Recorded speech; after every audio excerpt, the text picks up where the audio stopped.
युवराजेंद्र जी की जय।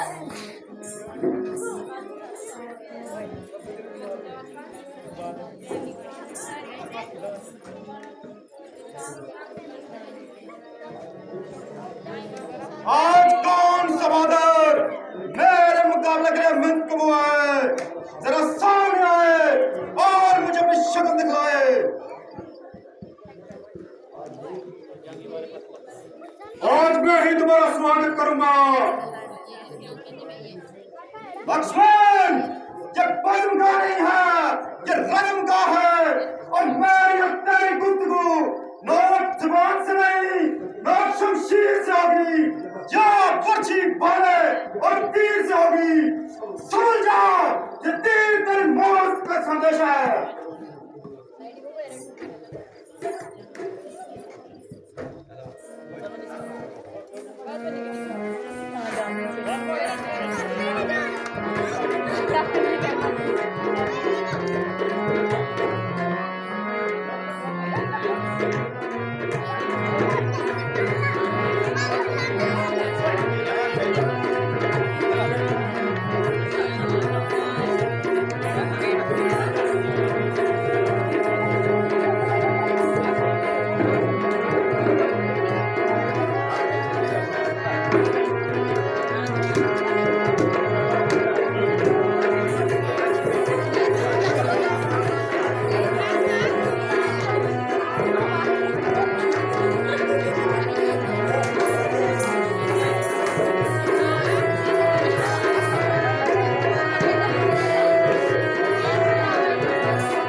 ऐसे ऐसे हजारों तीर चला, मुझे क्या अंदेशा है? ये दुश्मन आता है, मुझे खाली जाता है। तो चल मेरा आज तो राम चंद्र तेरी सूरत को देखने के लिए तरसेगा। जो बरसता है वो ऐसे ही बरसता है।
तो जिंदाबाद पर खूब निकल गया, मगर क्या करूं? कमबख्त सूरज भी मुझे पर ध्रुव हो गया। ये समझ ले कि आज सूर्यास्त से पहले तेरी किस्मत का सूरज डूब गया।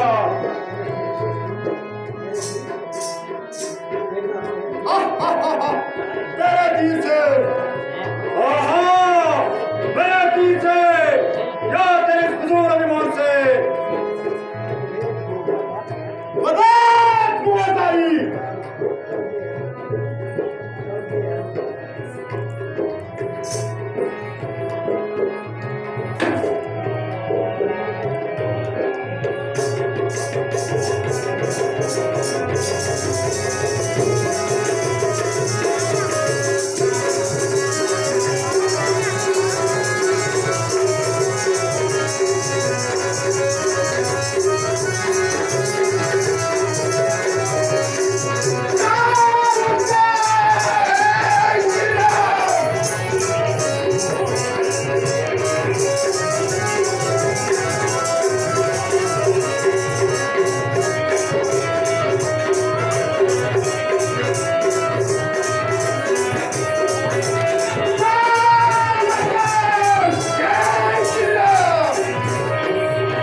आपका जिस्म तो जख्मों से कुछ अधिक ही निढाल है।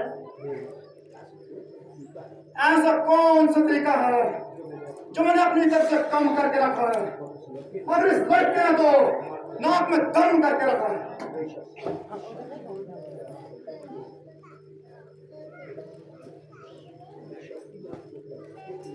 इस शक्तिमान को क्या धो धो कर पियोगे या देख देख कर जियोगे?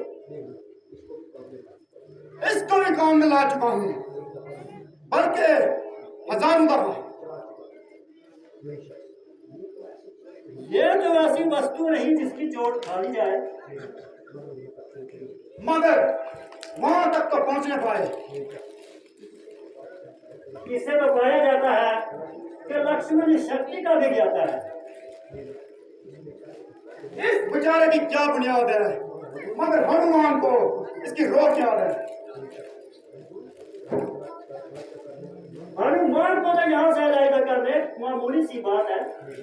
तो बस फिर मैदान हमारे हाथ।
क्यों आया इधर?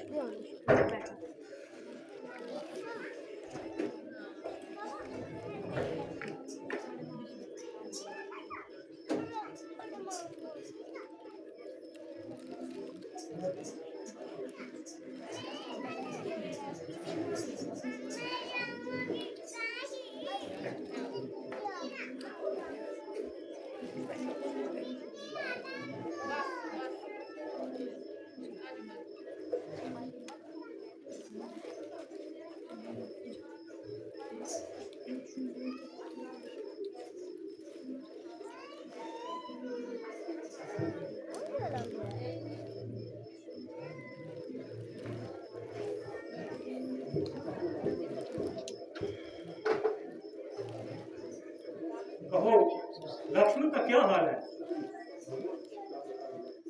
भगवान क्या बताए, लक्ष्मण तो कुछ ज्यादा ही नढाल है। यारे भाई, इस मुसीबत के वक्त कैसी बेवफाई, जिस बात से डरता था आकर वही आगे आई। मेरे ख्याल से लक्ष्मण जी बिल्कुल सही सलामत है, क्योंकि इनके चेहरे की अच्छी अलामत है।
लक्ष्मण, लक्ष्मण, प्यारे लक्ष्मण, तो अब तो बहुत सो चुके। आए अफसोस, तुम्हारे तो हाथ पैर भी ठंडे हो गए। अब प्यारे भाई, दे चले दगा जुदाई।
राजन लक्ष्मण को बचाने के लिए छोड़ जाते हो मुझे क्यों के लिए।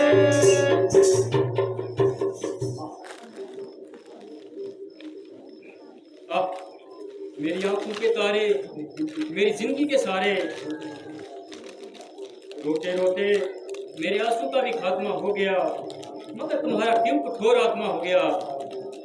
दारू दीवार मेरी हालत जान कर रो रहे हैं, मगर जिनके लिए मैं रो रहा हूँ ऐसी गहरी नींद में सो रहे हैं, ना करवट लेते हैं, ना किसी बात का जवाब देते हैं। मेरे वीर, तुझे किस जान की नजर खा गई जो ऐसी ढाई घड़ी की आ गई। भगवान जरा इस दलाल कीजिए, रोने तो कौन नहीं रो सकता, मगर इस तरह लक्ष्मण जी जिंदा नहीं हो सकते।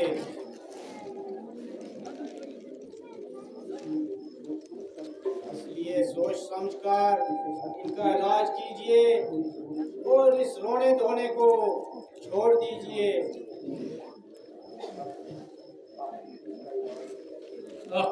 किसका इलाज, कैसी दवाई? लक्ष्मण ने तो अभी तक आंख नहीं उठाई। जालिम मेघनाथ, तेरा वार चल गया और तू लक्ष्मण को मारकर यहाँ से जिंदा चला गया। वो कमबख्त रावण, अब तो तेरे घी के चिराग जल गए और मौत के फरिश्ते तेरे सर से टल गए। मेरी बदनसीबी तेरी बाजी चढ़ा गई और लक्ष्मण की मौत तेरी जिंदगी के दिन और बढ़ा गई।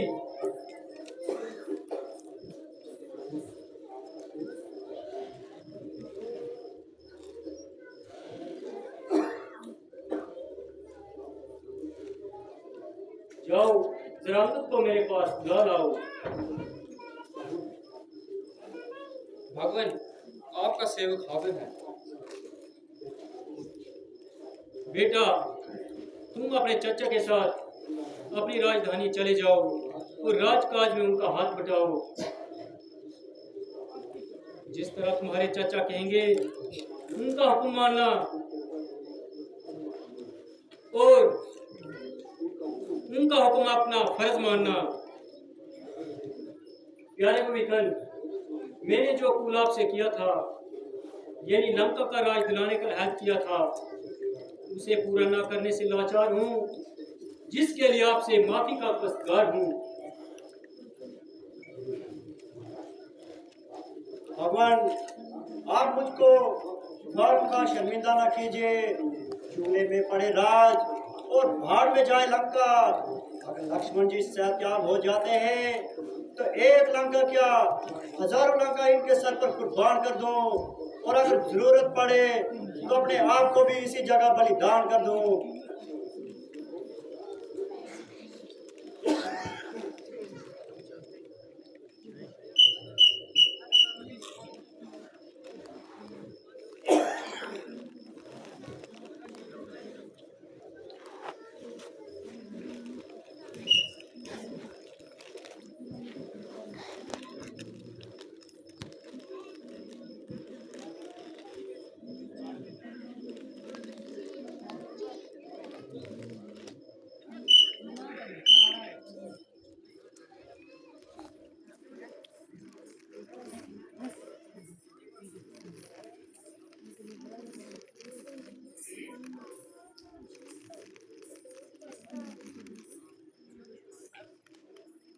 ये कौन खड़ा है?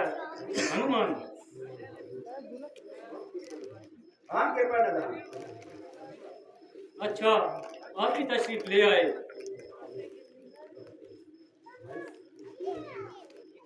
भाई, तुम क्यों रोते हो? परमात्मा की इच्छा पूरी हो गई, तुम्हारा क्या दोष है? मेरी किस्मत ही सो गई है। बेशक मैं गलती खा गया और राक्षसों के धोखे में आ गया। ये लीजिए, मेरा भी झगड़ा निपटा दीजिए और लक्ष्मण की तरह मुझे भी सुला दीजिए।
सिर सिर से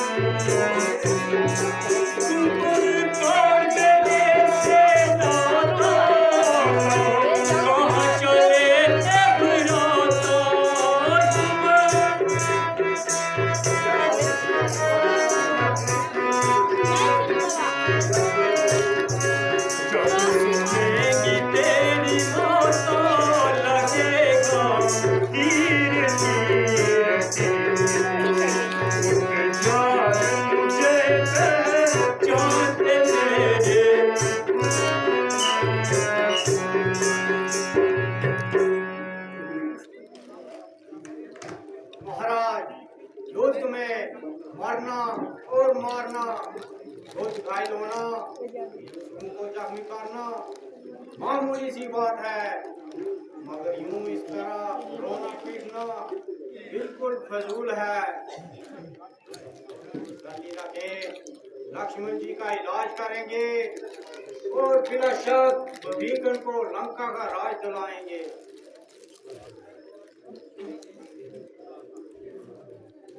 हाय अफसोस, मेरा इस कदर रोना चिल्लाना फजूल गया। अब भाई तुम मुझको बिल्कुल भूल गया। परमेश्वर के वास्ते जरा अपनी जुबान खोल और मुझे एक बार भाई कहकर बुला। लक्ष्मण, लक्ष्मण, प्यारे लक्ष्मण। अब ये आलम बेहोशी या धाई खामोशी।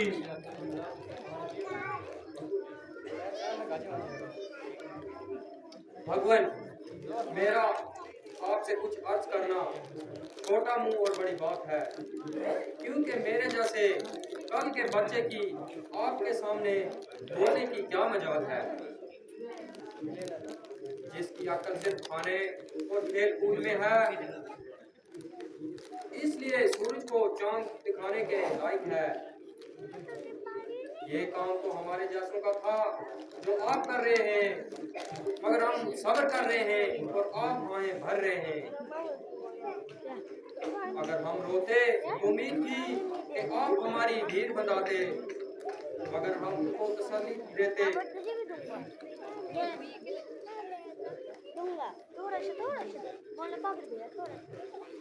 बेटा अंगद, तुम्हारा कहना बिल्कुल सही है, मगर क्या करूं, मेरी तबीयत मेरे इख्तियार नहीं है।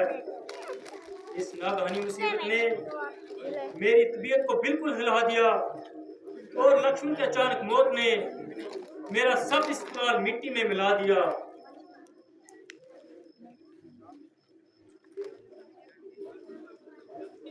मेरे भ्राता, तुझे मेरी हालत जार पर रहम नहीं आता। इस कदर अगर मैं किसी अपने दुश्मन की ओर रोता चिल्लाता और जो कुछ चाहता वो ही बख्शवाता, मगर तू इतनी खुशामदीद करने के बावजूद लब तक नहीं हिलाता।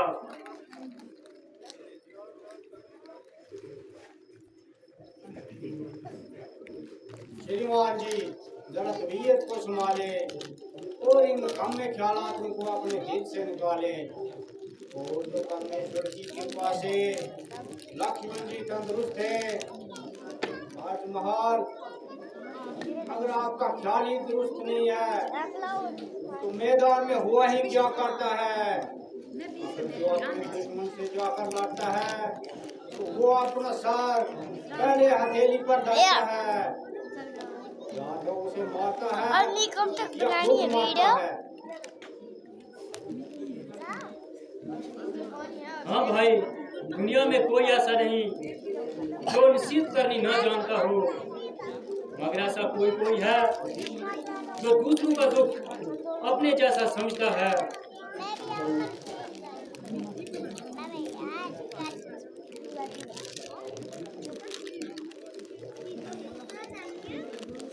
क्या आपको यकीन है इस कदर हो जाए कि तो कोई मुफीद होगा या लक्ष्मण जी को कोई फायदा होगा? बात को कौन नहीं जानता, मगर क्या करूं, दिल नहीं मानता। आप वेद जी को बुलाइए और उनसे ही इनका मायना करवाइए। ज्यादा देर करने से जहर पूरे जिस्म में फैल जाएगा।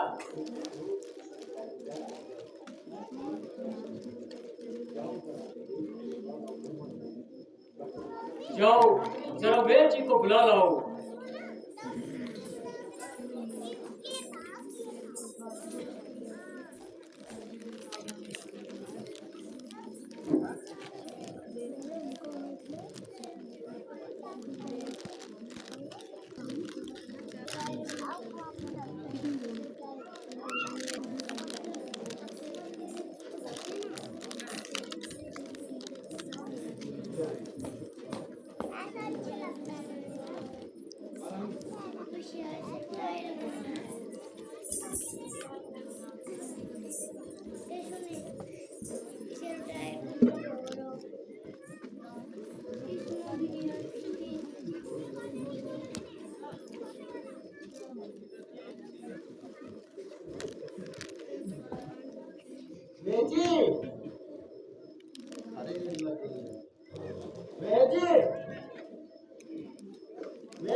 बड़े गहरे जख्म हैं। क्यों, कुछ है उम्मीद या बिल्कुल आस नहीं? हालत तो अच्छी है, मगर अफसोस कि जिस गोश्ती की जरूरत है वो इस वक्त मेरे पास नहीं। वो कौन सी ऐसी दवाई है, शायद तलाश करने से मिल जाए।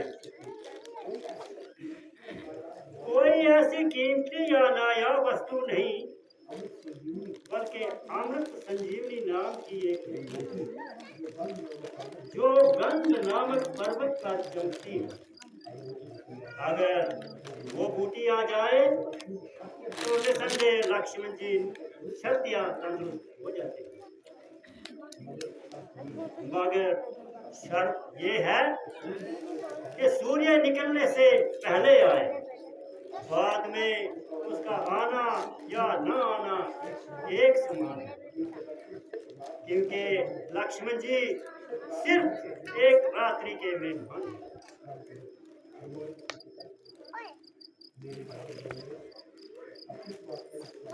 मेरे भारत जनरल, आप किस बात का इंतजार है? मेरी और लक्ष्मण की जिंदगी का तुम्हारी हिम्मत पर दारोमदार है। भगवान, मुझे कब इनकार है? अगर जरूरत हो तो मेरा सर भी आपके कदमों में निसार है। वेद जी, मगर उस बूटी की क्या पहचान है? क्योंकि मेरे लिए मामूली घास और अमृत संजीवनी एक समान है।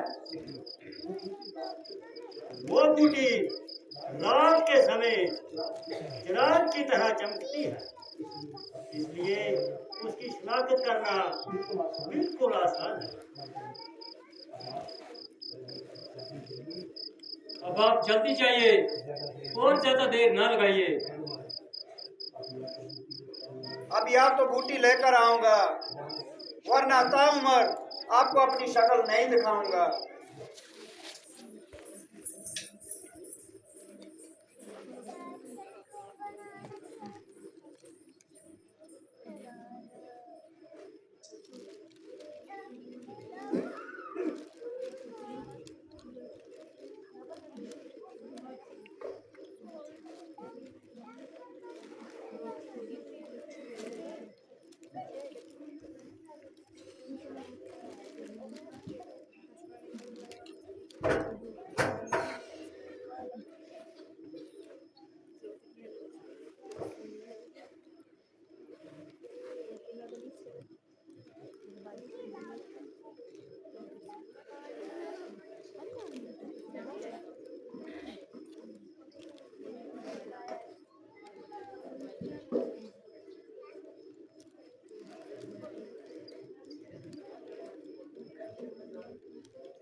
है जिसके हुक्म से ये भी मजबूर है।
ऐसा मालूम होता है कि सूरज निकलने वाला है,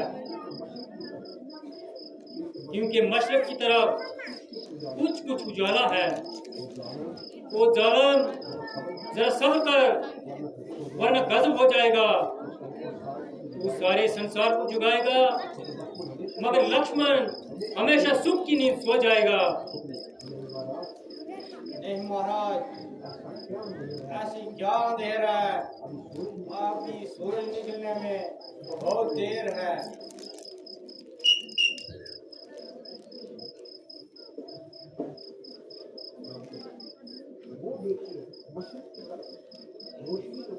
वो देखिए मशरिक की तरफ रोशनी नमोदार है।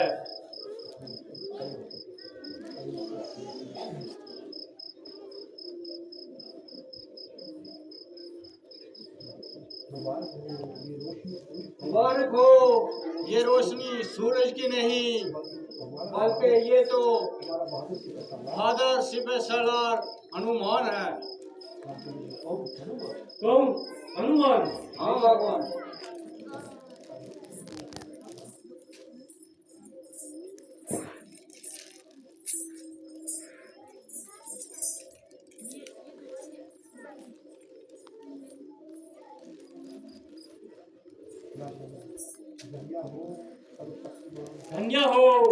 धन्य हो सर्वशक्तिमान, आपका धन्य हो।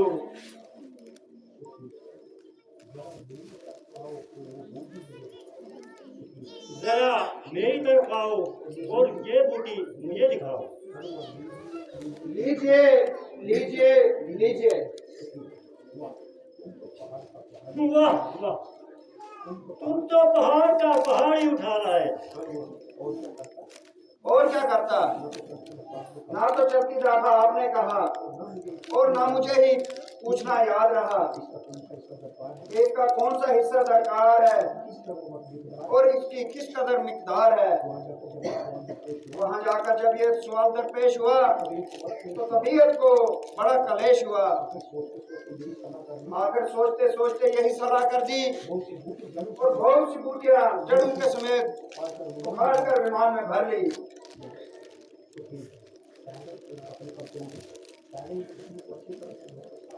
कंपाउंडर, पहले इन जख्मों को अच्छी तरह धोकर साफ कर लो और इस बूटी की जड़ को रगड़कर इनके जख्मों में भर लो। ठीक है भैया जी। मैं इनकी नसवार बनाता हूँ जरा और थोड़ी देर में लक्ष्मण जी को होश में लाता हूँ।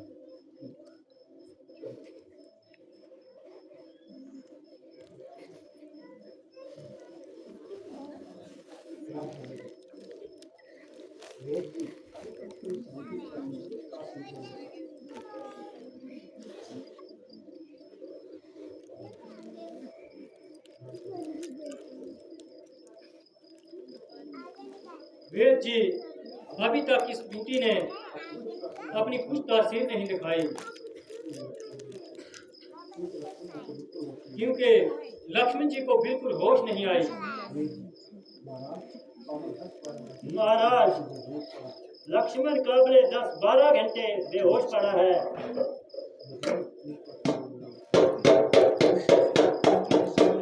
इनके जिस्म में जहर ही जहर भरा है।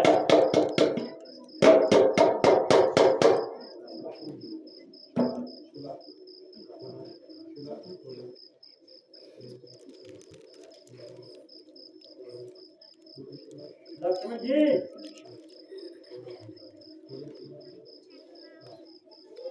लक्ष्मण जी, लक्ष्मण जी, कहो क्या हाल है? भाई, हाँ भाई, शुक्र है तूने जुबान को हिलाई, अब जरा जान में जान आई।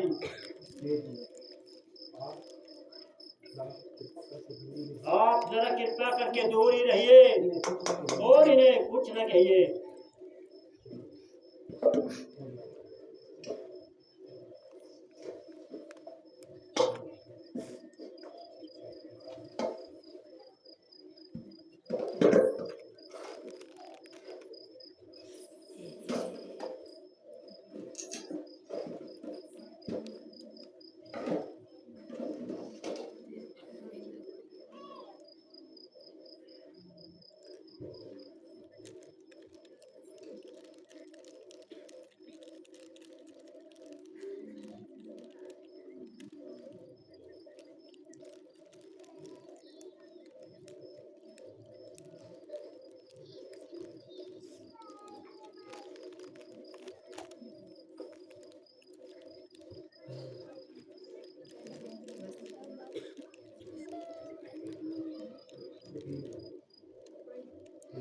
हनुमान जी, ये बूटी जिस स्थान से लाई है उसी स्थान पर पहुंचा दीजिए।